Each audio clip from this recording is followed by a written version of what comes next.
नमस्ते भैया बहनों। आज हम 9वीं कक्षा का अध्याय 1 विज्ञान विषय पदार्थ के बारे में अध्ययन करेंगे। पदार्थ हमारे आसपास पाए जाने वाली संरचना है। आप नित्य प्रति अपने दैनिक जीवन में बहुत सारी वस्तुओं को देखते होंगे। ये दो प्रकार की वस्तुएं हैं जिसे आप देखते हैं, एक सजीव होती है, दूसरी निर्जीव होती है। अब सजीव और निर्जीव ये दो वस्तुओं को आप हमेशा देखते हैं इस वातावरण के अंदर। सजीव यानी जो चलते फिरते हैं, श्वास लेते हैं, गति करते हैं, वृद्धि करते हैं, पोषण करते हैं, ये सब सजीव। जो ये क्रियाकलाप नहीं करते वे सब निर्जीव होते। अब निर्जीव यानी क्या? निर्जीव हमारे यहाँ पर निर्जीव को हमने पंच तत्व कहा है। पंच तत्वों को निर्जीव माना गया है। जैसे मैंने यहाँ पर लिखा गया ये पंच तत्व। यहाँ पर हमारे ऋषियों ने सबसे महत्वपूर्ण इनको महत्व माना है पंच तत्व। पंच तत्व यानी 5 चीजें, 5 वस्तुएं, इनको पंच तत्व कहा जाता है। पंच तत्व कहा जाता है। अब इन पंच तत्वों में कौन कौन सी आती हैं? एक आकाश, अग्नि, वायु, जल और पृथ्वी। ये 5 वस्तुएं हैं जो पंच तत्व कहलाती है। ये पूरी जो सृष्टि है, चराचर जगत है जिसमें हम सब रहते हैं और जिससे दुनिया बनी है, ये प्रमुख 5 चीजें हैं। आपने कई बार अखबारों में पढ़ा होगा कि किसी भी महान व्यक्ति का शरीर पंच तत्वों में विलीन हो गया। ऐसा आपने पढ़ा होगा। पंच तत्व विलीन होने का मतलब हम इन 5 चीजों से मिलकर बने हुए हैं। इस प्रकृति के अंदर जितनी भी रचनाएं बनी है, जितनी भी वस्तुएं बनी है, वो सभी 5 तत्वों से मिलकर बनी है। 5 तत्व यानी कौन सा? आकाश, अग्नि, वायु, जल और पृथ्वी। हमारे ईश्वर ने इनको पंच तत्व कहा है। और विज्ञान भी किसी भी सजीव के निर्माण की प्रक्रिया का जो प्रमुख भाग मानता है वो इन पंच तत्वों को मानता है। यानी विज्ञान, आधुनिक विज्ञान जिसे कहते हैं, और हमारे ऋषि मुनि द्वारा दी गई परंपरागत संरचना जिससे दुनिया बनी है, वो दोनों इस बात पर आकर एकत्रित हो जाते हैं, मानते हैं कि पंच तत्व से मिलकर सभी रचनाएं बनती है। आकाश जो हमारे वायुमंडल चारों तरफ पाया जाता है, अग्नि जिसको हम सूर्य के रूप में जानते हैं, ये भी अग्नि का स्वरूप है और एक जलाने वाली अग्नि भी होती है। वायु जो वायुमंडल में चारों तरफ जिसमें हाइड्रोजन, नाइट्रोजन, ऑक्सीजन गैसें पाई जाती हैं, जिसका हमारा जीवन चलता है। और जल तत्व जिसके कारण सभी वनस्पतियां विकसित होती है। बिना जल से जीवन है ही नहीं, हमारा जल ही जीवन है। और एक आता है पृथ्वी जिस पर हम रहते हैं। इस पूरे ब्रह्मांड में पृथ्वी एकमात्र ग्रह है जहां पर जीवन पाया जाता है। किस पर पाया जाता है? पृथ्वी पर। पृथ्वी पर ही केवल मात्र जीवन पाया जाता है। यहाँ प्रश्न उठ सकता है कि पृथ्वी पर क्यों है? क्योंकि पृथ्वी पर ये सब वस्तुएं पाई जाती है। जल पाया जाता है, वायुमंडल पाया जाता है, अग्नि पाई जाती है, आकाश पाया जाता है। इसलिए ये 50 तत्व होते हैं, इसलिए अग्नि पृथ्वी पर जीवन पाया जाता है। तो ये 5 चीजें जब मिलती है तो एक रचना का निर्माण होता है जिसको पदार्थ कहा गया है। क्या कहा गया है? पदार्थ कहा गया है। ये 5 चीजों से मिलने के बाद ही पदार्थ का निर्माण होता है, नहीं तो पदार्थ नहीं बनता है। तो कुल मिलाकर पदार्थ किसे कहते हैं? पदार्थ 5 चीजों से मिलकर बनता है। तो पदार्थ की परिभाषा की सामान्य रूप से जब किसी को पूछते हैं पदार्थ किसे कहते हैं, तो आप भी बताएंगे हमारे आसपास जो वस्तु है सब पदार्थ है। लेकिन सही रूप में पदार्थ को दो सामान्य रूप से कहते हैं, एक सजीव पदार्थ होता है, दूसरा निर्जीव पदार्थ होता है। लेकिन अगर विज्ञान की परिभाषा माने तो पदार्थ रूप में विज्ञान की परिभाषा है वे वस्तुएं नहीं जो सजीव निर्जीव दोनों जो इस पृथ्वी पर पाई जाती है, वो वस्तुओं के बारे में बात कर रहा हूं मैं। तो वे वस्तुएं जो स्थान घेरती है और जिनमें भार होता है वह पदार्थ कहलाती है। क्या क्या है? वे वस्तुएं जो स्थान घेरती है। यानी कोई जगह पर रखी है, वो कितनी जगह उसको ऑक्यूपाई करती है, कितनी जगह घेरती है। जैसे आप बैठे हैं तो आपने कितने स्थान घेर रखा है, वो स्थान घेरना हुआ। और जिसमें भार होता है यानी उसका भार, वेट, द्रव्यमान जिसे कहते हैं। भार पे यहाँ पर द्रव्यमान भी कह सकता है, कह सकते हैं द्रव्यमान, उसको भार कहते हैं। तो हमारा भार होता है, तो आपका एक निश्चित भार है और आपने स्थान घेर रखा है, तो आप कौन हो गए? पदार्थ हो गए। तो इस सरल परिभाषा है, इस प्रकृति के अंदर जो भी वस्तु स्थान घेरती है और इसमें भार होता है, जिसको द्रव्यमान भी कहा जाता है, उसे हम पदार्थ कहते हैं। स्थान घेरने का मतलब उसका आयतन। स्थान घेरने का मतलब क्या हो गया? आयतन। कितना आयतन घेरती है उसको स्थान बोलते हैं। तो वो जितना आयतन लेता है और उसका द्रव्यमान होता है। ये विज्ञान की भाषा है दोनों, द्रव्यमान। और आपने आठवीं क्लास में पढ़ा होगा द्रव्यमान का मतलब, अगर मैं पूछूं तो द्रव्यमान किसे कहते हैं? द्रव्यमान प्रोटॉन और न्यूट्रॉन की संख्याओं का योग द्रव्यमान कहलाता है विज्ञान में, याद रखेंगे तो स्थान घेरता है, स्थान नहीं आयतन। जो आयतन होता है जिसके अंदर उसमें द्रव्यमान होता है, वो पदार्थ कहलाती है। आयतन का जो मात्रक है 1 घन मीटर होता है। आयतन को हम घन मीटर, 1 घन मीटर से मापते हैं। अलग इकाइयां हैं, सेंटीमीटर भी होती है, मीटर भी होती है, लीटर भी होता है, किलो भी होता है। ये सब पदार्थ की अवस्था के आधार पर फिर इनकी सबके मात्रक बदलते हैं। ये तो हो गया पदार्थ। तो हमें पता चल गया तो पदार्थ कौन कौन से? तो जो रेत का कण है, पत्थर है, पेन है, किताब है, आप स्वयं है, तो जितने भी प्रकार के इस प्रकृति में पाए जाने वाले सजीव और निर्जीव है, वो सब क्या हो गए? वो सब पदार्थ हो गए।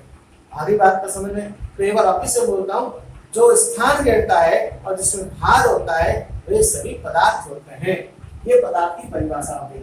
अब पदार्थ पंचतत्व से मिलकर बनाएंगे, हमने पढ़ लिया।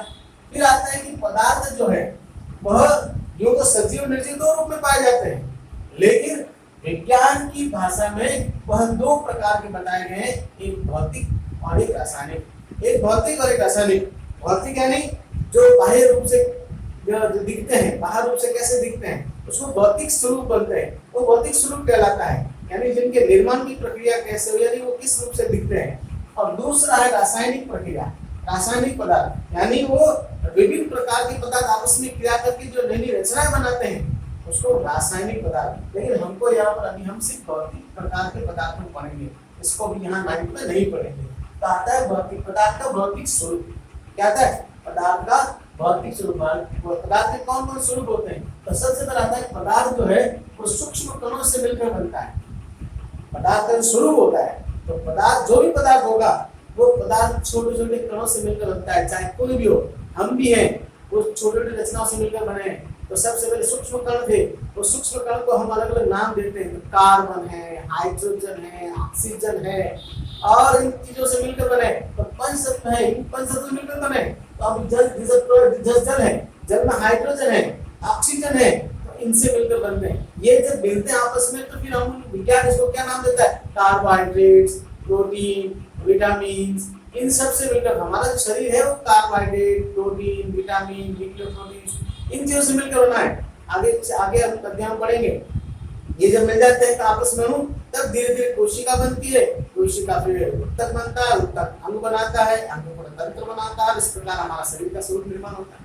तो जितने भी प्रकार के पदार्थ होते हैं वो सूक्ष्म कणों से मिलकर बनते हैं। तो पदार्थ जो है वो सभी सूक्ष्म कणों से मिलकर निर्मित होते हैं। छोटे छोटे कण, जैसे एग्जांपल है, आप अगर आप एक नमक का बड़ा ढेले ले लीजिए, उस नमक के बड़े ढेले को देखेंगे तो नमक बड़ा दिखाई देता है, लेकिन जब उसको आप कस कर देंगे, उसको पीस देंगे, तोड़ देंगे, तो आप जो हमारे घर में जो नमक हम खाते हैं तो छोटे दाने आते हैं।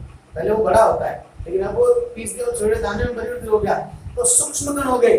अब सूक्ष्म कण हो गए तो वो सूक्ष्म कण क्या हो गए? तो वे सूक्ष्म कण आपस में जुड़ जाते हैं, जुड़कर ही नमक का बड़ा पदार्थ बनाते हैं। इस सूक्ष्म कण को अणु कहा जाता है। क्या कहा जाता है? अणु कहा जाता है।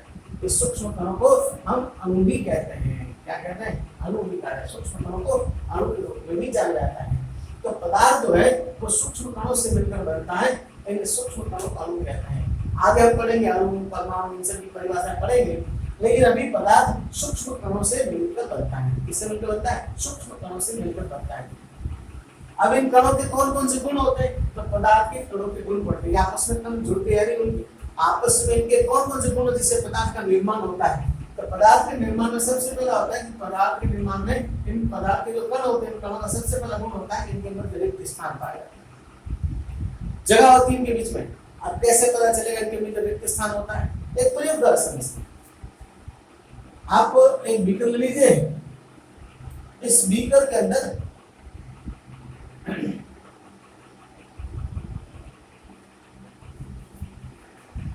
जल भर लीजिए। आप जल भर लेंगे,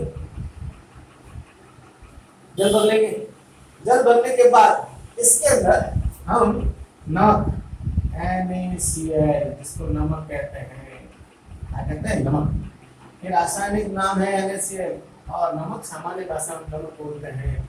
इस नमक के कुछ पहले 1 चम्मच डालते हैं, इसको डाला तो ये जो नमक है वो इसके अंदर घुल जाता है, आपको दिखाई नहीं देता। 2 चम्मच डाले, वो चला गया, दिखाई देता। कुछ देर बाद वो नमकीन पानी बन गया। अब जो नमक आपने डाला वो नमक गया कहाँ? वो कहीं नहीं गया। ये नमक इन जल के अणुओं के मध्य जो जगह थी, खाली स्थान था, उसमें उसके कण फंस गए। तो जल यानी H2O उसको जल बोलते हैं। इस जल के अंदर जो जगह थी, इसमें यहाँ पर NaCl आ गया। ये यहाँ पर नमक का कण जो था इन दोनों के बीच में फंस गया। यानी इससे पता चला इनके मध्य रिक्त स्थान पाया जाता है। क्या होता है? रिक्त। तो हाइड्रोजन ऑक्सीजन के मध्य जगह थी, उस जगह के अंदर नमक तत्व NaCl जो है वो समाहित हो गया। इससे पता चलता है कि कणों के मध्य रिक्त स्थान पाया जाता है। तो कणों के मध्य रिक्त स्थान होता है, इसलिए पता चला कि कणों के मध्य रिक्त स्थान पाया जाता है, क्योंकि जल तत्व के बीच में जगह थी, उस जगह में NaCl चला गया। तो इस प्रयोग से पता चला कणों के मध्य रिक्त स्थान पाया जाता है। दूसरा है कि इनके कणों के मध्य गतिशीलता पाई जाती है। दूसरा गुण होता है कणों का गतिशीलता। इसको भी प्रयोग द्वारा समझते हैं। गतिशीलता का मतलब होता है बहना, चलना, मोमेंट करना। तो गतिशीलता के लिए हम क्या करेंगे? इसी प्रकार का एक प्रयोग करते हैं कि आप देखेंगे कि एक बीकर ले लें, इस बीकर के अंदर जल तत्व भर देते हैं और इसके अंदर एक पोटेशियम परमैंगनेट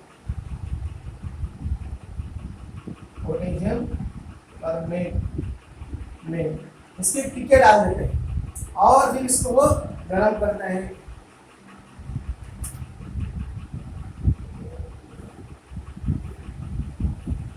इसको हमने गर्म किया, हम गर्म करते हैं। तो गर्म करने पर क्या देखते हैं? गर्म करते हैं तो इसमें से हमको कुछ धीरे धीरे लहरें दिखाई देती है ऊपर की ओर। ये लहरें क्या है? इसके अंदर के जो कण है वो गर्म होकर ऊपर की ओर उठना शुरू हो गए, गतिशील हो गए और गतिमान होकर वो ऊपर की ओर बढ़ते हैं। धीरे धीरे कण सब जगह बढ़ जाते हैं। हमें कण जाते हुए दिखाई देते हैं, इसका मतलब कण गतिशील होते हैं। तो ये पोटेशियम परमैंगनेट जैसे गर्म करेंगे इसके कण गतिशील होकर टूटेंगे और टूटकर वो ऊपर की ओर बहने शुरू हो जाएंगे। धीरे धीरे कण पूरे इस पानी के अंदर फैल जाएंगे।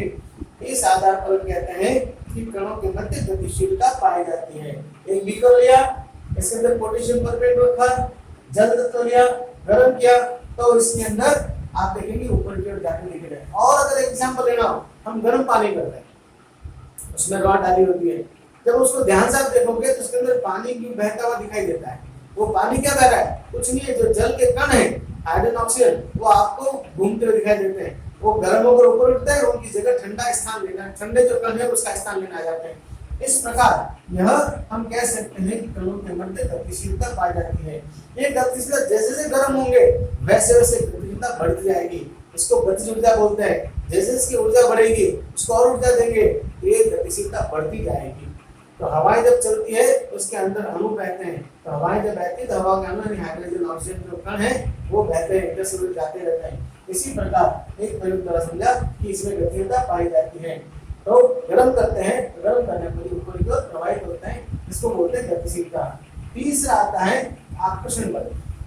अणुओं के मध्य आकर्षण बल पाया जाता है और आकर्षण बल के आधार पर ही अलग अलग प्रकार की संरचनाएं बनती है। ध्यान रखना मित्रों, ये जो भी प्रकृति में नई नई चीजें दिखती है उसका सबसे प्रमुख कारण होता है आकर्षण। ये बहुत इंपॉर्टेंट है।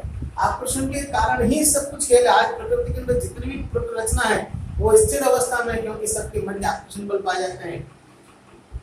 न्यूटन ने कहा था प्रत्येक प्राकृतिक पिंड के मध्य बल पाया जाता है और उसने कहा था आकर्षण बल पाया जाता है। प्रत्येक प्राकृतिक पिंड के मध्य क्या होता है? आकर्षण बल होता है।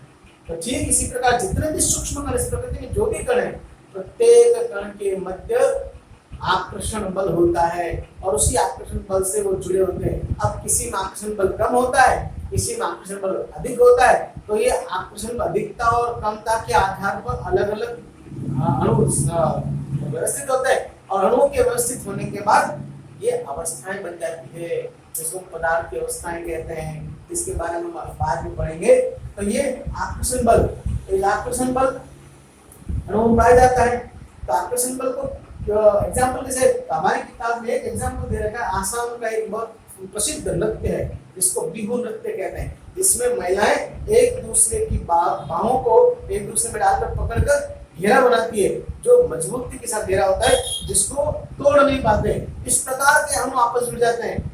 तो यह एक प्रकार का हम अपने संग स्थान पर इस प्रकार के जो सूर्य चक्र है वो खेल खेलते हैं, इसमें एक दूसरे हाथ पकड़े घूमते रहते हैं, तो मजबूती से हाथ पकड़ रखते हैं। इस प्रकार यह मजबूत जो आकर्षण बल होता है, तो जितना अधिक उनके मध्य आकर्षण बल अधिक होगा वह पदार्थ उतना ही कठोर होगा, और जिसका आकर्षण बल जितना कम होगा वह पदार्थ उतना ही कोमल होगा, नरम होगा, सॉफ्ट होगा। तो ये सब आकर्षण बल के आधार पर पदार्थों की संरचनाओं का निर्माण होता है। तो विभिन्न प्रकार के पदार्थ आपस में विभिन्न प्रकार के आकर्षण बल से बंधे होने के कारण अलग अलग रचनाओं में परिवर्तित हो जाते हैं।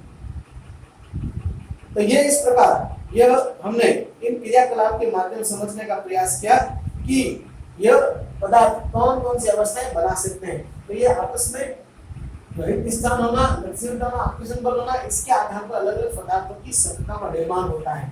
तो एक बार वापस हम पढ़ लेते हैं आज के टॉपिक में क्या पढ़ा। सबसे पहले पढ़ा पदार्थ। पदार्थ यानी वे वस्तुएं जो स्थान देखती है और जिसमें भार होता है उसे पदार्थ कहते हैं। जैसे पत्थर, रेत, पेन, कॉपी, हवा, ये सब पदार्थ है।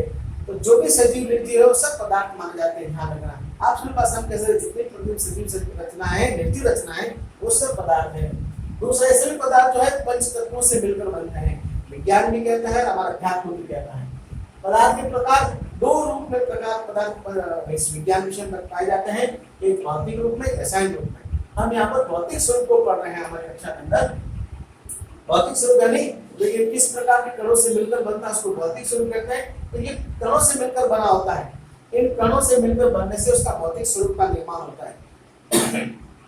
अब ये इसमें कणों के कौन कौन से गुण होते हैं, हम पदार्थ में कणों के गुण, इसमें रिक्त स्थान होता है। तो रिक्त स्थान के बारे में हमने उदाहरण पढ़ लिया, नमक का और जल का। गतिशीलता पाई जाती है तो हमने उदाहरण पढ़ लिया पोटेशियम परमाणु टीका का, इसको शायरी टीका बोलते हैं, उसके माध्यम से गतिशीलता का उदाहरण पढ़ लिया। तीसरा अणु के मध्य आकर्षण बल होता है, तो विद्युत का उदाहरण दे दिया। फिर आकर्षण बल के आधार पर अणुओं का निर्माण होता है। इस तरह से ये तीन प्रकार के इस पदार्थ के कणों के गुण पाए जाते हैं। इन गुणों के आधार पर नए नए पदार्थों का निर्माण होता है। और वो कौन कौन से पदार्थ होते हैं उसके बारे में अगले टॉपिक पढ़ेंगे। बहुत बहुत धन्यवाद।